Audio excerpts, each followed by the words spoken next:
Seguimos aquí en Cruce a la Izquierda por Infocifras, como todos los lunes al mediodía, Javier Verdó, Juan Barreto y en esta oportunidad nuestro invitado de lujo, Manfred Göring, autor del libro La larga depresión venezolana. Ya lo tuvimos la semana pasada y hoy continuamos porque el debate sobre la economía es crucial para entender los tiempos que corren. Manfred, yo voy a empezar con unas citas que tú haces aquí, citas a Luis Rodríguez y a Domingo Alberto Rangel, relacionándolos, y dices: reflexionando durante la edad dorada del siglo petrolero venezolano, Ali Rodríguez Araki fue el quid del asunto al sostener que el Estado venezolano tenía un triple carácter. Citas a Ali: al asumir el Estado el control monopólico sobre los yacimientos petroleros y mineros, ejerce el rol de cualquier propietario de la tierra. Es con este carácter que cobra renta bajo la forma de regalías, pero el propietario puede realizar inversiones como un capitalista cualquiera en sus propiedades, obteniendo además de las rentas una ganancia, o por decirlo con más propiedad, un dividendo. Finalmente, un Estado soberano cobra impuestos. Y luego citas a Domingo Alberto, pero antes hace un comentario. La valencia del triple carácter económico del Estado venezolano es que su relación con la sociedad fue y ha podido ser solo una durante un siglo, a saber, la que expresa la fórmula de sembrar el petróleo, según la cual no se concibe actividad, iniciativa ni voluntad de transformación política social y sobremanera económica sin la palanca petrolera, obnubilados por la riqueza no ganada desde el programa de febrero del plan de la siembra del petróleo, para decirlo con Domingo Alberto Rangel. Y arranca Domingo Alberto: la tragedia de Venezuela es que toda iniciativa, hasta la más generosa o prometedora, se conciben como parásita del petróleo, sin cuya protección o vigor perecería o se marchitaría. Nada más deplorable desde este punto de vista que la llamada siembra del petróleo. ¿Coincides con el maestro Carlos Mendoza Potelá cuando, citando a Pérez Alfonso, dice que es imposible la siembra petrolera y que la siembra petrolera se ha convertido en una suerte de estigma, de maldición sobre la economía venezolana? Sí, sí, y coincido totalmente. Y yo creo que ahí el personaje paradigmático es Juan Pablo Pérez Alfonso, porque Juan Pablo Pérez Alfonso fue el gran instrumentalizador de lo que yo llamo la razón rentista. La razón rentista para mí es como la mentalidad política espiritual que configuró el siglo petrolero. La razón rentista para mí tiene como 4 ejes, ¿no? El primer eje es el tema de reivindicar la propiedad del Estado venezolano sobre el recurso. Se logró históricamente. Luego viene otra, que es creer que ese recurso proveniente del mercado mundial puede ser invertido en un proyecto nacional de desarrollo. Allí empezamos a tener problemas. Ha sido histórico. ¿Cuál es el resultado histórico de esta idea? Que es la idea naif que está detrás de sembrar el petróleo tal y como lo expresó Uslar, ¿no? Luego viene una tercera idea, ¿no? Que es el camino para llegar a esta segunda cuestión es la maximización del ingreso rentista, que es maximizando el ingreso rentista que vamos a tener más recursos para traducirlo en un proyecto nacional de desarrollo.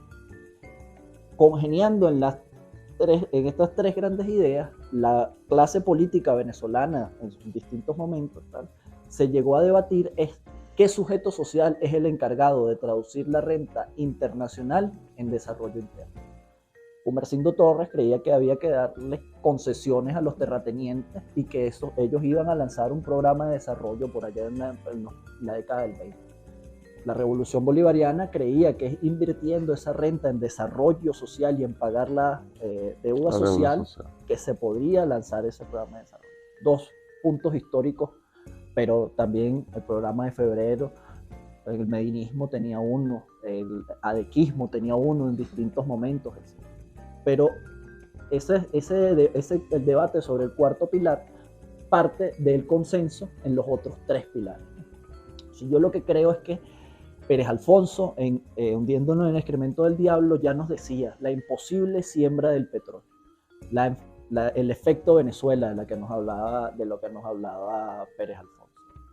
El metabolismo, la forma en que esta economía metaboliza la riqueza, va haciendo una trayectoria de dependencia de nuevo, va siendo imposible históricamente en el paso del tiempo que esa economía genere las formas en que las economías que tienen formas de desarrollo de acumulación de capital no rentista metabolice la riqueza. Y entonces la economía se vuelve una economía derrochadora.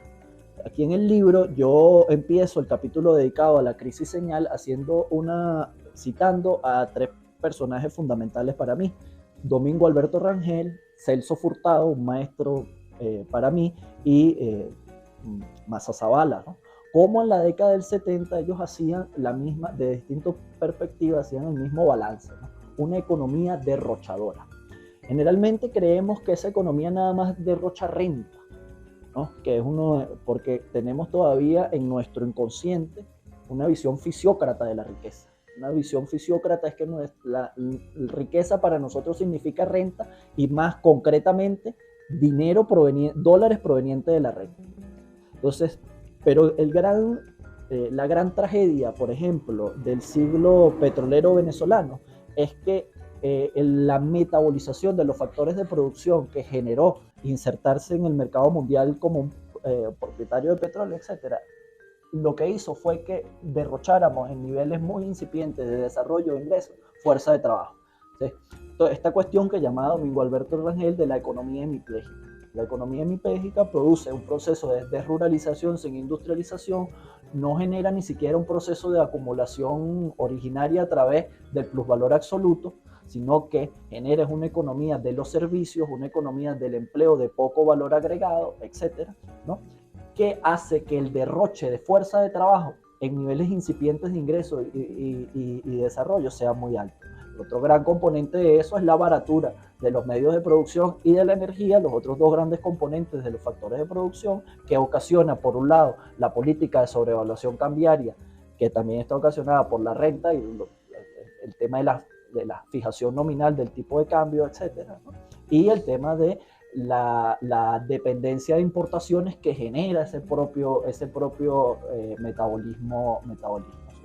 Entonces aquí casi que el capítulo con el que más orgulloso me siento del libro es el capítulo que se denomina Crítica a la economía política de la siembra del petróleo. Precisamente el que no te leí. Pues déjame decirte que estoy releyéndomelo. Ah, ok, qué bueno. Estoy releyendo, ¿por qué? Porque Malfred tiene una cualidad que creo que para Venezuela va a ser una enseñanza crucial. Tenemos una venezolana ejemplar que se llama Carlota Pérez, Juan, sí, que es reconocida mundialmente, pero como dicen en nuestro país también, nadie es profeta en su tierra. Igual pasó con Pérez Alfonso y el Fondo Noruego.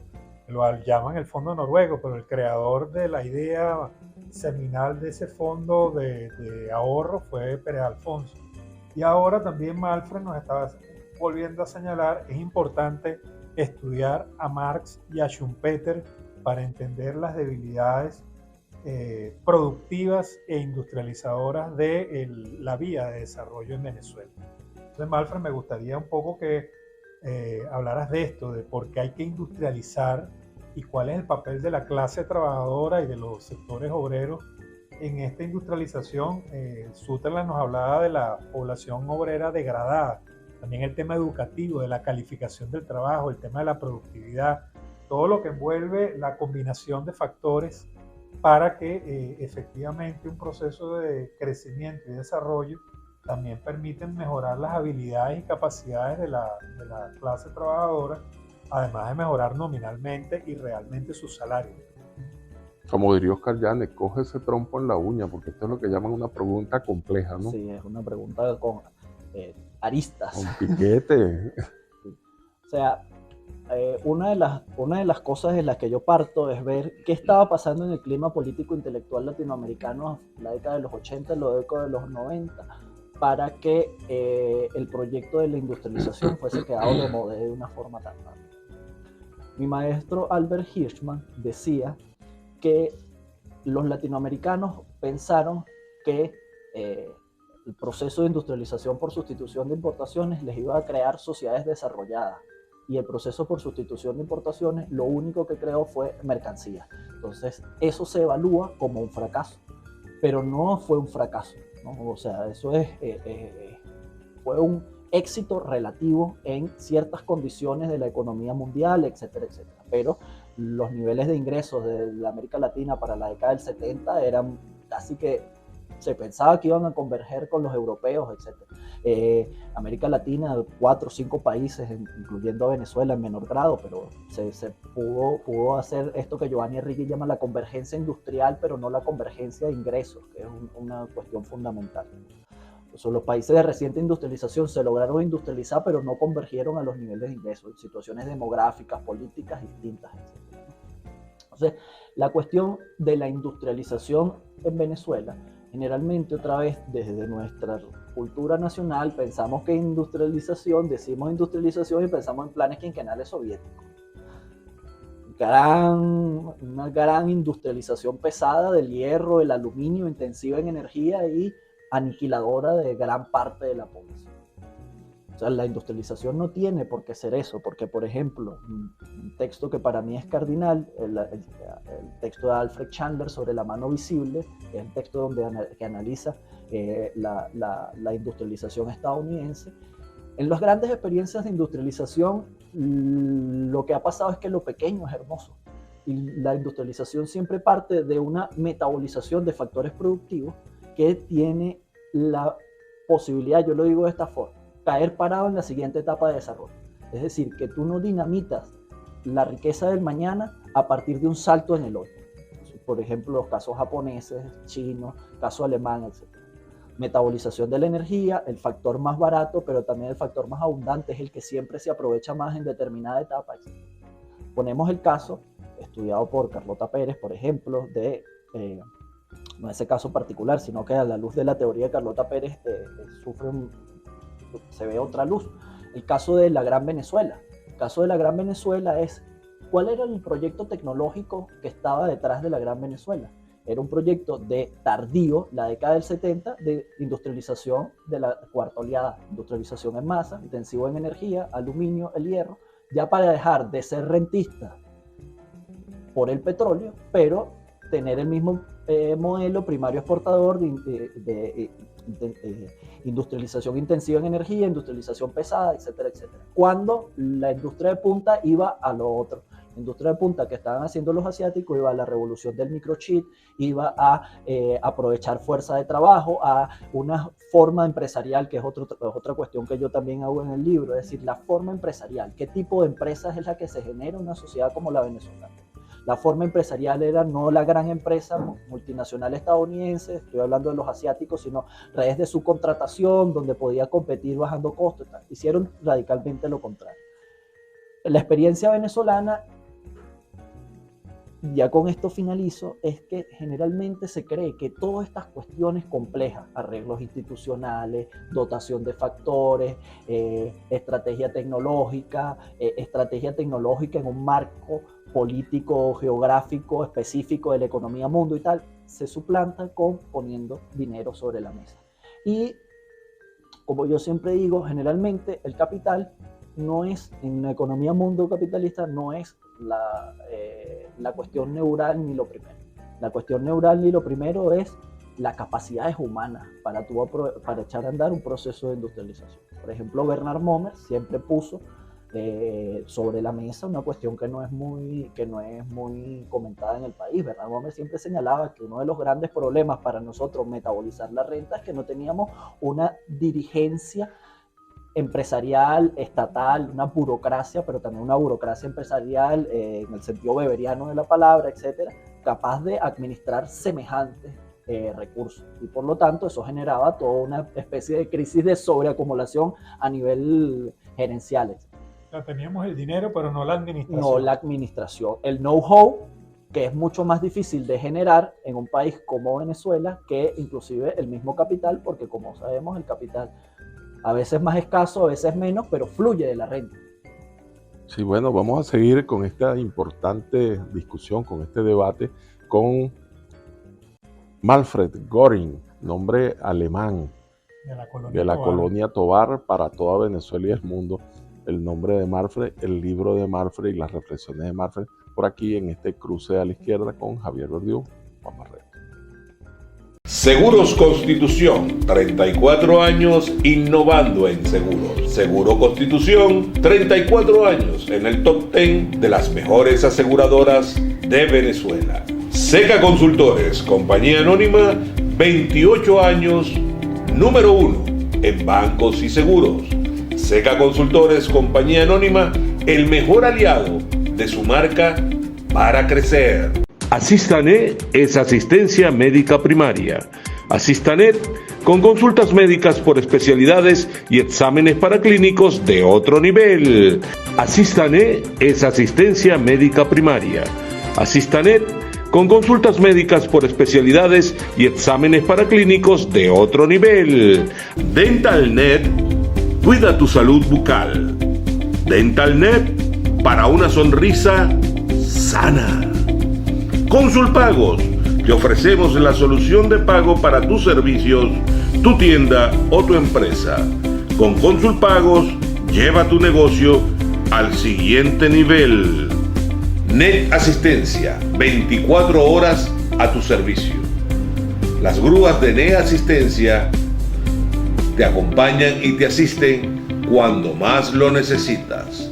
Net Asistencia, un servicio de grúa de Seguro Constitución que viene con tu póliza Consti Auto. Farmacia Botimarque, ahora es más fácil la farmacia en tu casa. Tú compras tus medicamentos por teléfono y el Delivery Express de Botimarque te lo lleva hasta tu casa. Somos infocifrastv.com, la noticia al instante. Somos opinión de lujo a través de todas las redes sociales, 24 horas, 365 días al año.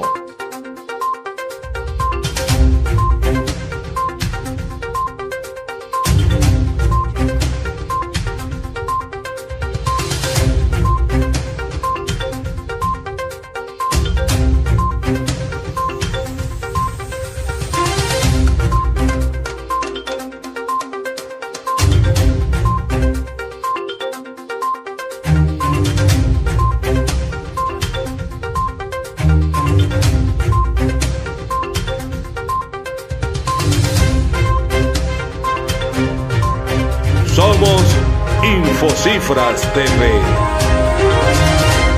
Visita nuestras redes sociales. Suscríbete a nuestros canales y si te gustan nuestros videos, no olvides darle like. Dijiste en el programa anterior que no compartías la idea de la indexación salarial, que lo veías en todo caso como una propuesta obrera reivindicativa, pero como política de Estado para la organización de la economía te parecía una propuesta deficiente. Entonces, ¿qué hacen los trabajadores? Porque hay mucha gente enrolada en esta idea.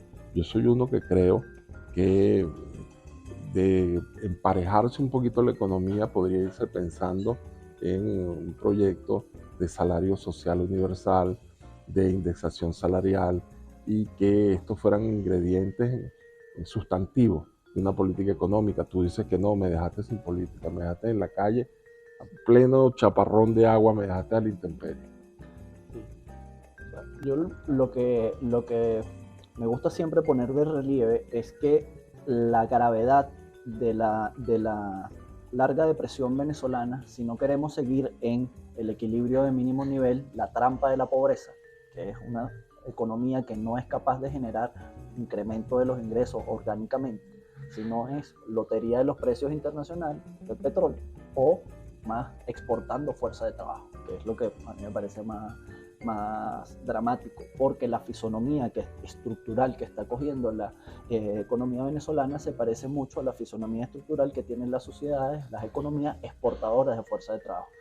Estamos hablando del cuerno africano, estamos hablando de América Central. Entonces, las sociedades exportadoras de fuerza de trabajo tienen que exportar gran parte de su población para que estos envíen remesas, y eso se genera en la única forma de... Es otra forma de renta también. Una forma, el rentismo por otras vías, ¿no? Mucho más dramático en términos sociales, etcétera, ¿no? con mayor disyunción social. Entonces está la idea de tomada de Karpolandi de las soluciones a la crisis que nos llevan hacia el molino satánico. molino satánico, lo llamaba Carpolanyi, es cuando creemos que podemos romper con la capa de la vida, cuando creemos que podemos romper con la capa de la sociabilidad, de la justicia, para lanzar la economía, y que una vez que la economía se lance, la capa de la vida se retoma. Es lo que dice Polanyi, cuidado, cuando no se retoma la tasa de ganancia y tal, no, se retoma, se crea una máquina de aniquilación humana a gran escala. Las guerras europeas del 30, en gran parte la explicación que da Polanyi fue por una ruptura de la capa de la vida de la guerra, primera guerra, pero después de la crisis de los 20 y que deparó en la Gran Depresión, ¿no? Entonces, yo lo que planteo es, dada la gravedad de la larga depresión, las únicas salidas que nos evitan la trampa de la pobreza son salidas de una reforma estructural por el lado de la oferta. La reforma estructural por el lado de la oferta es unas transformaciones que nos permitan una economía donde se invierta, una economía donde se genera empleo. Una de las cosas que a mí me parecen irrisorias, por no decir insólitas, del debate venezolano es que se habla de economía sin hablar de empleo.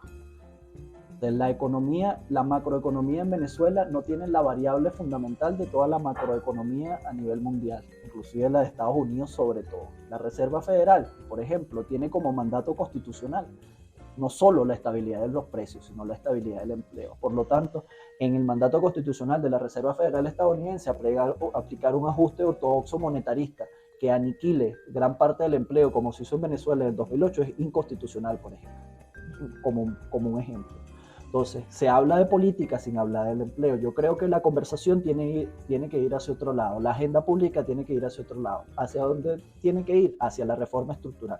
Cómo innovamos, cómo creamos empleos de calidad, cómo creamos empleos capaces de generar valor agregado, cómo nos insertamos en una transformación tecnológica mundial para poder industrializarnos en determinados nichos, creando lo que se llama una estrategia nacional de desarrollo. O sea, sabemos que llegar al desarrollo es una panacea, que el desarrollo es un mito. Sin embargo, es una cuestión relacional.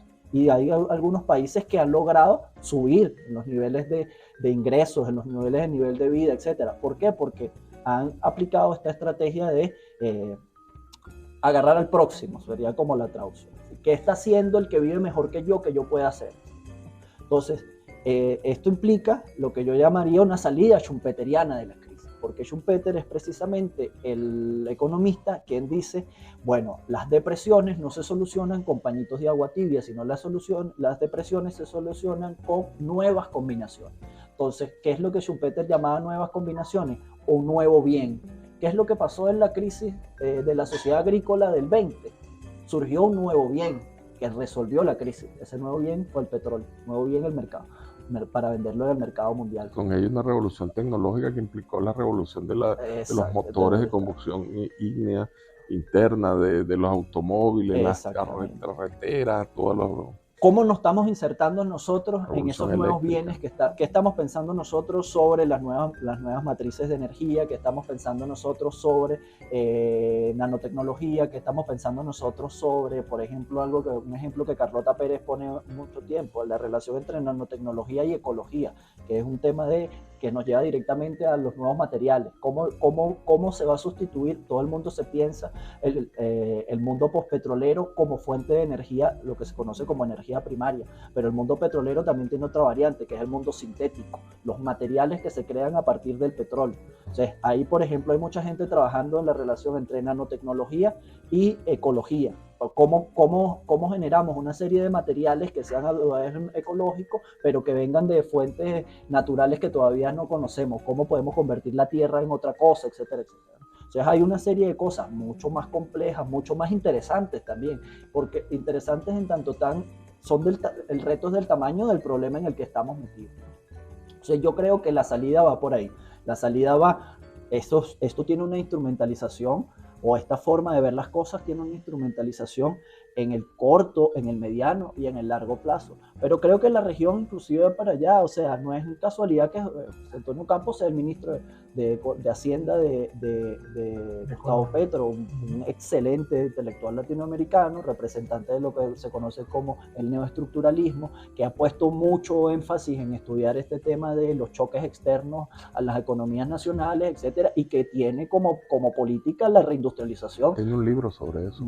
La reindustrialización. Y entonces sí hay un agotamiento absolutamente a nivel mundial de la metafísica neoliberal. Un agotamiento de creer que liberando tal cosa, sin políticas productivas, la economía se va a solucionar. Que la economía se soluciona solo, sin políticas productivas, sin políticas de inversión, sin políticas educativas, sin políticas de nivel de vida para la gente, etcétera, etcétera. No es lo mismo plantear una renta o un ingreso, porque llamarlo renta aquí en Venezuela es un ingreso, porque sabes que a nivel internacional la revolución neoclásica hizo que los 3 ingresos se llamasen renta. En cambio, nosotros todavía no manejamos el mundo clásico, donde hay que distinguir entre rentistas, capitalistas y asalariados, ¿no? Un ingreso básico universal, no es lo mismo hablar de un ingreso básico universal en un proyecto nacional de desarrollo según el cual el ingreso está generado para motorizar demanda en ciertos sectores que tienen tracción tecnológica para exportaciones, por ejemplo, que hablar simplemente de un ingreso básico universal como repartir qué. Entonces, lo que digo es que hay ciertas ideas que pueden ser interesantes, pero hay que complejizarlas en un sentido mucho más orgánico de la dimensión del reto que tenemos frente a nosotros gracias a la larga depresión. Fíjate, Manfred, hablando de repartir qué y repartir para todos, tú sabes que la cultura, por cierto, Manfred también trabaja mucho, Fernán Braudel, que es un historiador muy importante, y que plantea la interacción entre el mundo económico, el mundo tecnológico, el mundo político, el mundo cultural, y aquí se han hecho cultura 2 clichés que te voy a mencionar que he escuchado recientemente. Uno es el tema de qué van a hacer los políticos para el 2024 como oferta electoral para repartir qué promesa pueden repartir desde el punto de vista de la oferta económica. ¿Existe la promesa por rentista? Sí, ¿existe una promesa por rentista o van a seguir repitiendo? ¿Cuál es el negocio de la política en un mundo por rentista? Es correcto. ¿Cómo sería el negocio de la política en un mundo por rentista? Y el segundo tema es un cliché que le escuché a una persona que está en la onda del emprendimiento, que dice, si a los ricos les va bien, a los pobres también le irá bien. Es decir, que primero le va bien en el presente a los ricos y en cascada se derrama. En cascada, es como una traducción del derrame, pero en lenguaje más coloquial dice, si a los ricos les va bien, a los pobres también les irá bien en algún momento. Pero los pobres tienen que esperar que a los ricos les vaya bien primero. Claro, pero primero hay que hacer que a los ricos les vaya bien. ¿Qué opinas tú de estos 2 clichés? De estos 2 clichés. Bueno, voy a empezar por el segundo, ¿no? Yo creo que hay como 3 rutas, ¿no? Hay una ruta donde efectivamente a muy largo plazo y relativamente a los pobres les puede ir mejor de acuerdo a ciertas rutas capitalistas. Entonces, poniendo todas estas salvedades relativamente de su lugar inicial, relativamente de lo que espera y de acuerdo a ciertas rutas. Esa no es la ruta que se está tomando en Venezuela. Habría que preguntarse qué tan bien tiene que irle a los ricos, ¿no? Exactamente, pero en ese supuesto negado no es el que se está haciendo en Venezuela. Lo que se está haciendo en Venezuela, antes por el contrario, es para que el programa de ajuste funcione con estos niveles penosos, porque son niveles penosos. No se resuelve el problema de la anarquía monetaria, no se resuelve el problema de la inflación. Con estos niveles de restricción monetaria todavía tiene, porque es inflación de oferta, etcétera, ¿no? La condición de posibilidad de estos resultados penosos del programa de ajuste ortodoxo monetarista es mantener a la gran parte de la población fuera de la economía. No es poder sumarlos poco a poco, es mantenerlos fuera, porque la trampa de la pobreza, el escaso consumo es condición de posibilidad para que la escasa demanda se adapte a la oferta y no haya una crisis de oferta por ese lado, etcétera, etcétera, etcétera. Hay muchas condicionantes, pero la cuestión es esta, la cuestión es que el programa de ajuste tiene el ala tan rota que parte de la exclusión de 18, 20, 22 millones de venezolanos para que 6 millones puedan estabilizarse. Y estabilizarse, no estamos diciendo esos 6 millones, ya serán menos de 1 millón los que realmente sufran o reciban las mieles de esta economía de 6 millones. Entonces yo decía, una metáfora o un ejemplo meramente ilustrativo, hablaba de los países exportadores de fuerza de trabajo como los centroamericanos. Es como si metiéramos un pequeño Luxemburgo dentro de Honduras, como si metiéramos un pequeño Luxemburgo en el medio de El Salvador. Unos bolsones de progreso, de desarrollo. Bolsones de pobreza, unos bolsones de opulencia. Y como yo lo menciono aquí en el libro, en una parte donde uso la frase de Charles Dickens, ¿no? Para unos el mejor de los tiempos, para otros el peor. Para unos una edad de esperanza, para otros una edad de radicalización de la oscuridad, ¿no? El problema es que la radicalización de la oscuridad que ha hecho el programa ortodoxo monetarista, que básicamente lo que hizo fue sacar el problema de la calle y ponerlo en la mesa, no tener el problema en las colas, sino tenerlo en cada hogar cuando tú vas a abrir la nevera, etcétera, etcétera. La despensa del supermercado llena, la del hogar vacía. Exacto, un desplazamiento de la problemática del lugar, pero la problemática sigue ahí, ¿no? Entonces no existe esa posibilidad de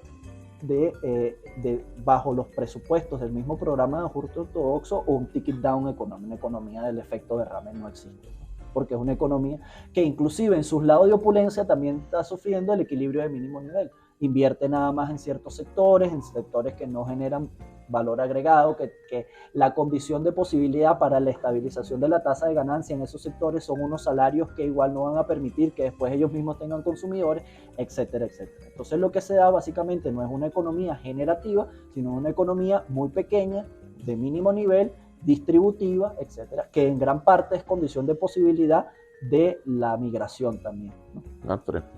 Un político venezolano, refiriéndonos al primer mito al cual acudía Javier, de cuál será la promesa electoral, la demagogia electoral en el ámbito de una economía posrentista, pospetrolera. Y hay un político por allí que quiere estar de moda, que promete una suerte de tarjeta minegra petrolera, que está diciendo que la renta petrolera se reparta de una vez por igual en todos los habitantes del país.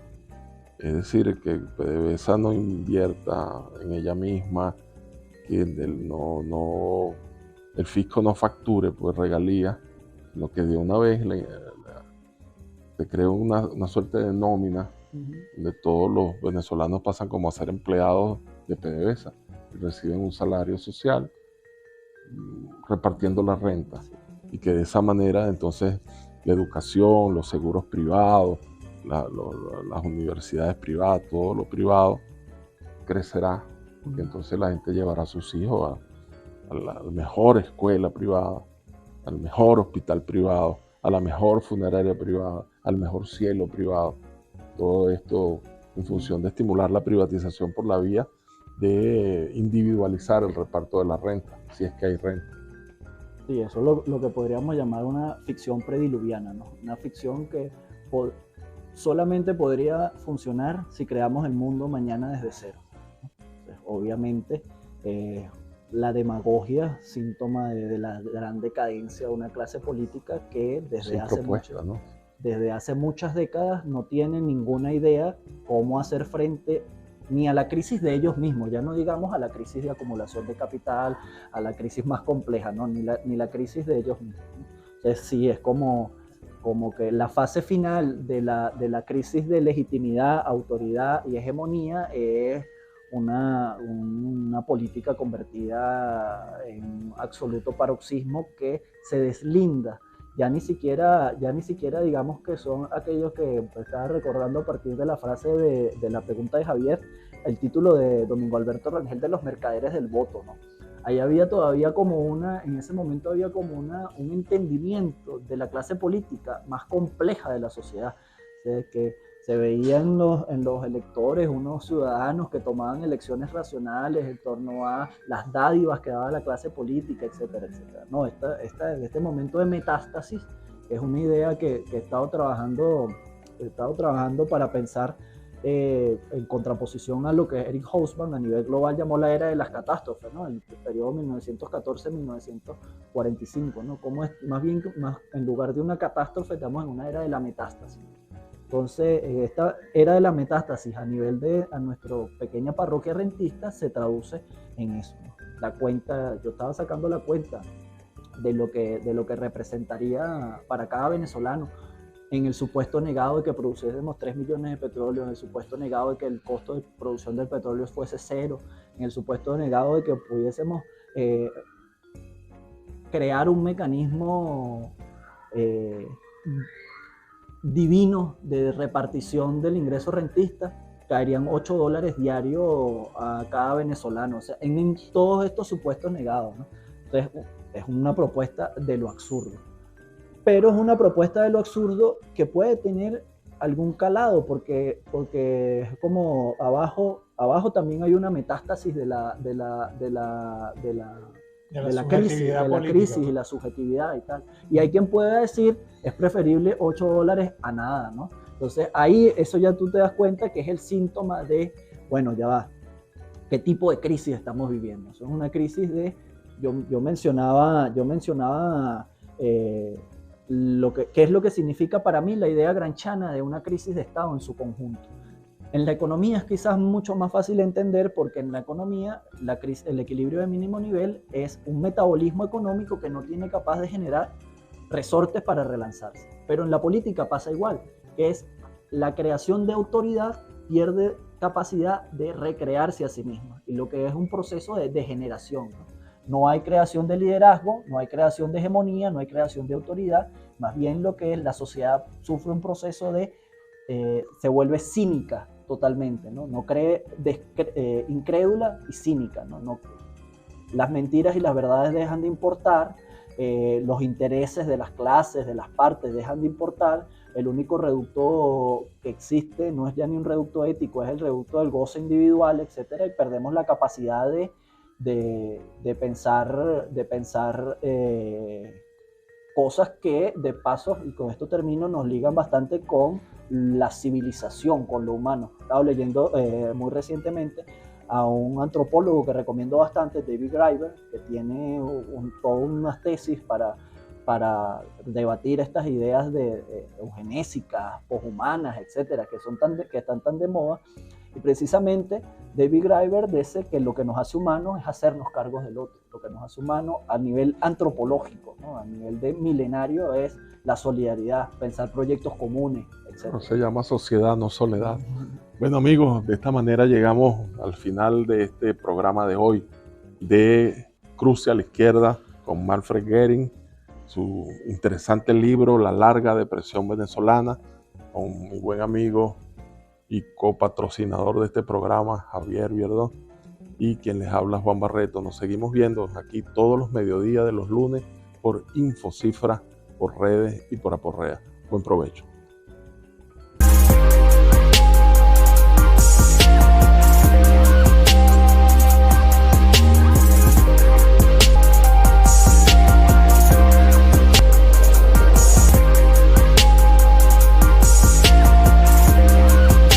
Seguros Constitución, 34 años innovando en seguros. Seguro Constitución, 34 años en el top 10 de las mejores aseguradoras de Venezuela. Seca Consultores, compañía anónima, 28 años, número 1 en bancos y seguros. Seca Consultores, compañía anónima, el mejor aliado de su marca para crecer. Asistanet es asistencia médica primaria. Asistanet con consultas médicas por especialidades y exámenes paraclínicos de otro nivel. Asistanet es asistencia médica primaria. Asistanet con consultas médicas por especialidades y exámenes paraclínicos de otro nivel. DentalNet, cuida tu salud bucal. DentalNet, para una sonrisa sana. Consulpagos, te ofrecemos la solución de pago para tus servicios, tu tienda o tu empresa. Con Consulpagos, lleva tu negocio al siguiente nivel. Net Asistencia, 24 horas a tu servicio. Las grúas de Net Asistencia te acompañan y te asisten cuando más lo necesitas. Net Asistencia, un servicio de grúa de Seguro Constitución que viene con tu póliza Constiauto. Farmacia Botimarque, ahora es más fácil la farmacia en tu casa. Tú compras tus medicamentos por teléfono y el Delivery Express de Botimarque te lo lleva hasta tu casa. Somos infocifrastv.com, la noticia al instante. Somos opinión de lujo a través de todas las redes sociales, 24 horas, 365 días al año.